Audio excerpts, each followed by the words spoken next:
Halo sahabat trader, kembali lagi di channel pencinta bisnis. Kali ini saya akan berbagi kepada teman-teman semua yaitu tentang apa itu multi time frame dan bagaimana cara kita menggunakan multiple time frame ini. Nah, pertama-tama kita akan membahas sekilas tentang pengertian daripada multi time frame ini. Jadi, kalau untuk multi ataupun multiple time frame ini adalah cara menganalisa market dengan memanfaatkan lebih dari satu time frame untuk menganalisa pergerakan harga di suatu market, dan biasanya menggunakan 2 atau 3 time frame untuk menganalisa market tersebut. Nah, jadi dengan kita mengetahui teknik multiple time frame ini, nanti kedepannya kita akan bisa membuat suatu trading system. Nah, cara kita menggunakan multiple time frame yang tepat yaitu tahap pertama kita akan melakukan yang namanya major trend analysis. Nah, di major trend analysis ini kita menentukan time frame yang lebih besar, yaitu kita menggunakan time frame H1, H4 dan daily. Kalau untuk di future biasanya kita menggunakan H1 sebagai major trendnya, tapi kalau untuk di mata uang khususnya di AUD USD itu kita menggunakan di H4 sebagai major trend analysisnya. Nah, di major trend analysis ini kita akan melakukan forecasting, melihat pergerakan harga tersebut apakah kondisi harganya sedang bullish ataupun sedang bearish. Nah, hal yang pertama kita lakukan di major trend analysis ini, kita melihat ataupun kita akan melakukan coding.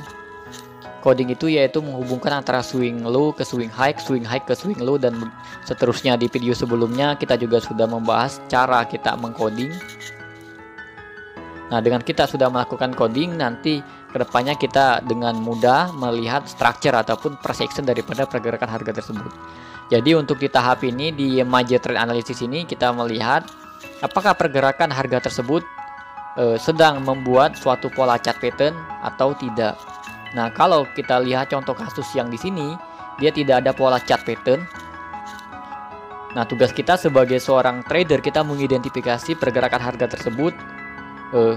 Walaupun dia tidak membuat suatu pola chart pattern, kita melihat pergerakan harga tersebut sedang berada di primary trend atau di secondary trend. Ingat, kalau untuk di primary trend itu yaitu badan cangkul di daerah sini, dan untuk secondary trend itu di kepala cangkul.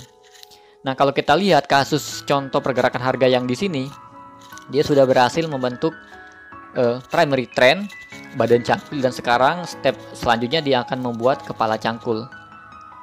Dan kita juga sebelumnya sudah membahas pergerakan harga itu hanya ada 4 swingnya A, B, C, D. Kalau kita lihat di sini A, B, C, D, A, B, C. Nah, sekarang dia stepnya membuat pergerakan di C, titik C, dan kita ketahui bahwa kita selalu menggunakan teknik entry-nya adalah di titik C. Nah, kalau pergerakan harga seperti ini sedang berada di kepala cangkul, berarti untuk major trend analisisnya ini mengatakan, forecastingnya mengatakan harga tersebut sedang bull ataupun bullish. Nah, kalau kita lihat pergerakan harganya sedang bullish, kita perhatikan faktor mendukung lainnya, seperti kalau kita lihat di area sini, ini ada area sedikit sideways, area base rally. Kalau kita tandain, nah ini kita tandain, di sini terdapat area base walaupun hanya sedikit, dan kita lihat juga apakah terdapat area resistance. Nah, kita lihat di sini juga ada area support. Jadi ini dulunya resisten dan sekarang ditembus, maka dia akan menjadi support. Jadi ini resisten become support.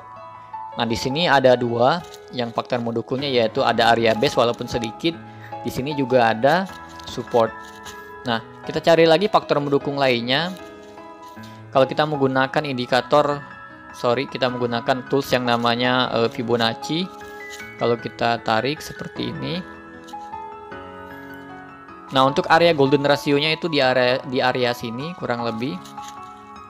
Nah, jadi sekarang kita akan menunggu harga bergerak ke area sini.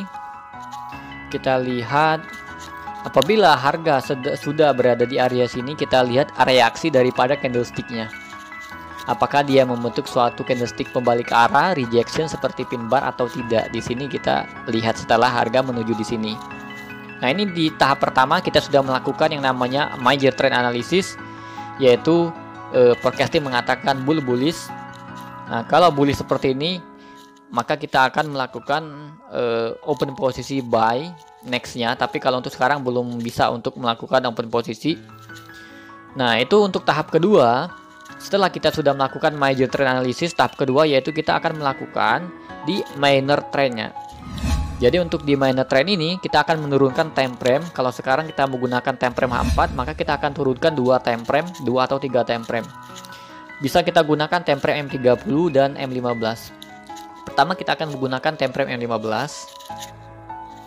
Nah, di time frame M15 ini kita akan melakukan entry di time frame M15. Teman-teman bisa lihat, kalau kita lihat di time frame H4 tadi, time frame H4 pergerakannya seperti ini, harga sedang uptrend di area sini. Nah, ini kalau kita gunakan time frame-nya M15, nah ini lebih detail lagi pergerakannya. Harga sekarang menuju area yang kita tandain tadi, area base. Nah, jadi di time frame minor trend ini kita melihat pergerakan harganya lebih detail lagi. Dan di time frame kecil ini kita memperhatikan apakah ada pola chart pattern yang terbentuk untuk kita melakukan entry. Kalau sekarang sedang bullish, berarti kita mencari chart pattern yang terbentuk untuk entry buy. Dan kita juga mencari candlestick rejection pembalik arah untuk kita menentukan open posisi buy. Jadi kesimpulannya, kalau untuk di minor trend ini kita akan melakukan entry. Teknik entry-nya sekarang harganya sedang berada di area sini. Kita tunggu dulu pergerakan harganya. Kalau kita lihat, nah, jadi sekarang kita tunggu dulu harganya bergerak seperti ini. Kita tunggu dia retrace menuju ke area di sini. Nah, kita tunggu nanti harga mengalami pembalik arah. Biasanya kalau harga mau berbalik arah, dia akan membentuk suatu pola chart pattern pembalik arah. Seperti contoh, dia akan membentuk pola seperti ini, baru balik arah lagi. Dia membentuk pola double bottom atau pola pembalik arah lainnya. Nah, jadi di sini kita tunggu dulu harga menuju area base ini. Kita lihat apa reaksi yang terjadi. Konfirmasinya kita lihat apakah dia akan membentuk suatu pola rejection, dan ketika dia membentuk suatu pola rejection, nanti teknik entry-nya kita akan menunggu lagi menunggu lagi yang namanya candlestick. Apakah dia berhasil membentuk suatu candlestick pembalik arah seperti ada pin bar dan lain sebagainya, atau inside bar ataupun outside bar. Nah, kita juga memperhatikan di sini ada stochastic. Nah, jadi kalau untuk di tahap yang kedua ini kita entry-nya di minor trend-nya. Nah, selanjutnya untuk di tahap yang ketiga yaitu kapan kita entry. Nah, kalau ditanya kapan kita entry, yaitu kita menunggu dulu harga berhasil membentuk suatu pola pembalik arah dan membentuk suatu candlestick pembalik arah, baru kita entry. Dan di tahap inilah kita akan melihat nanti meletakkan stop loss-nya di mana dan untuk take profit-nya di mana. Jadi di sini kita membuat suatu trading system yang jelas. Nah, nanti kita tunggu dulu harga bergerak melanjutkan trennya. Mungkin sampai di sini teman-teman juga masih bingung cara menggunakan daripada multiple time frame. Saya akan membuatkan contoh kasus yang lainnya yang harganya yang sudah terbentuk. Kita lihat chart yang lain. Nah, di sini kita lihat contoh kasus yang lainnya.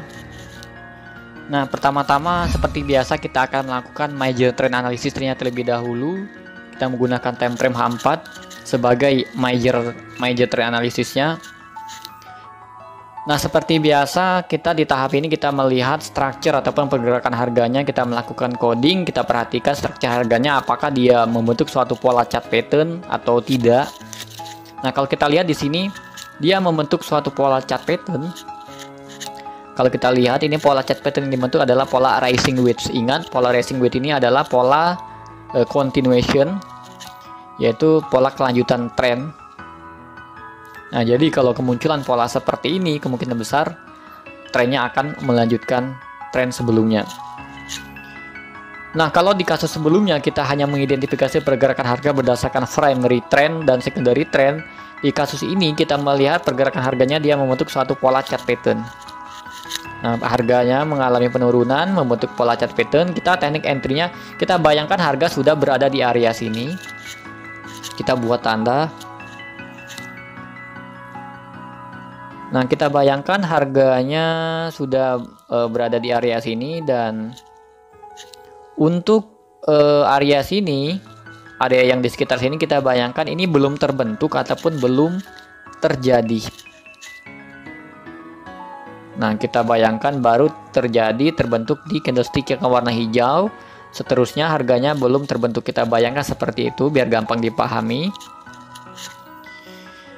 Nah, di sini tahap ini kita akan melakukan, yaitu setelah kita melakukan major trend analisisnya, mengatakan harga tersebut sedang bearish, berarti kita bersiap untuk entry. Tahap yang kedua yaitu kita akan menggunakan minor trendnya. Di minor trendnya kita gunakan di M15. Kita lihat pergerakan harga yang tadi. Nah, teman-teman bisa lihat di M15-nya pergerakan harganya seperti ini. Nah, kita lihat, jadi di minor trend ini kita perhatikan ada tidak chart pattern ataupun candlestick pembalik arah. Kalau kita lihat pergerakan harganya seperti ini, di minor trendnya harga mengalami kenaikan dan teman-teman bisa lihat pergerakannya. Nah, dia membentuk seperti pola head and shoulder. Kalau kita hubungkan, iya, dia membentuk suatu pola head and shoulder, yang mana kalau untuk pola head and shoulder ini adalah termasuk kategori pola pembalik arah. Nah, jadi ini pola dalam pola. Jadi di time frame besarnya tadi kita melihat pola, yaitu pola rising wedge, dan di time frame yang lebih kecil di minor trendnya kita melihat pola pembalik arah juga, yaitu ada head and shoulder walaupun kurang sempurna. Nah, di sini kita bisa entry, teknik entry-nya. Jadi ketika dia membentuk pola ini, kita bisa entry di area sini. Di area sini kalau kita zooming lagi, kita hapus. Nah, kita bisa entry di area sini. Kita perhatikan untuk di area bahu yang kanan ini, dia ada pola, yaitu pola outside bar. Jadi ketika dia menembus candle yang ada di sini, mother candle yang ada di sini, nah, kita bisa bersiap untuk entry sell. Nah, jadi ketika entry sell, kita coba kita kasih tanda. Nah, ini area kita sell. Jadi area sellnya kita di sini, kita bisa sell di area sini. Untuk stop lossnya kita letakkan stop lossnya kurang lebih di atas bahu kanan ini 2 atau 3 kali spread. Nah, dan untuk take profitnya kita menggunakan take profitnya yaitu dengan cara menggunakan time frame yang lebih besar tadi. Time frame H4, kita kembali lagi ke time frame H4. Nah, teman-teman bisa lihat area yang kita tandain tadi adalah area yang di sini. Nah, area yang kecil yang ada di sini yang kita tandain tadi, kita entry di sini, dan untuk take profitnya kita gunakan time frame yang lebih besar yaitu H4. Kurang lebih kita ambil support yang ada di area sini.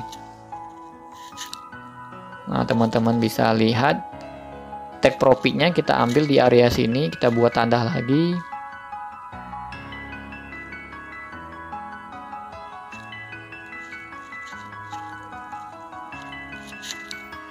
Inilah area take profit kita. Di area biru ini kita take profit. Jadi kita entry-nya di sini dengan letakkan stop loss 2 atau 3 kali spread dan take profitnya di sini. Teman-teman bisa lihat kita benar-benar menggunakan risk rewardnya sangat bagus sekali. Ini resikonya sangat sedikit sedangkan rewardnya sangat besar. Nah, jadi di tahap ini, tahap yang ketiga ini kita gunakan kapan untuk entry. Jadi kita entry-nya ketika dia membentuk di time frame M30, M15. Jadi teman-teman bisa entry-nya bisa di M15, tetapi kalau di M15 tidak menunjukkan adanya chart pattern, atau candlestick pembalik arah, teman-teman bisa gunakan time frame berikutnya, yaitu time frame M30. Nah, jadi kita entry-nya di sini di M15, take profit-nya di area H4 yang tadi. Nah, ini sangat bagus sekali untuk risk reward-nya. Ini adalah teknik ataupun cara kita menggunakan yang namanya multiple time frame. Nah, jadi di sini teman-teman saya harap bisa memahami cara menggunakan daripada multiple time frame. Jadi dengan menggunakan multiple time frame kita bisa membuat trading system yang tepat dengan risk reward yang sangat bagus. Jadi di sini kita membuat trading sistemnya risk sangat kecil sedangkan reward sangat besar. Nah, oke. Yang perlu teman-teman ketahui juga bahwa kalau untuk di financial market seperti ini kita tahu bahwa tidak ada yang pasti dalam dunia bisnis forex ataupun saham dan lain sebagainya. Yang pasti adalah loss. Oleh karena pergerakannya yang sangat fluktuatif, makanya kita hanya bisa membatasi risiko. Kita membuat suatu sistem yaitu risiko yang sangat kecil. Kita meminimalisir risiko, tapi kita membuat reward yang sangat besar. Nah, jadi seperti itu. Inilah cara teknik yang sangat jarang sekali diketahui oleh para trader di luar sana. Nah, oke teman-teman semua, cukup sekian video kali ini tentang cara menggunakan multiple time frame yang tepat. Semoga video kali ini bisa bermanfaat buat teman-teman semua. Agar channel ini tetap terus berkembang, jangan lupa tekan tombol subscribe dan nyalakan loncengnya.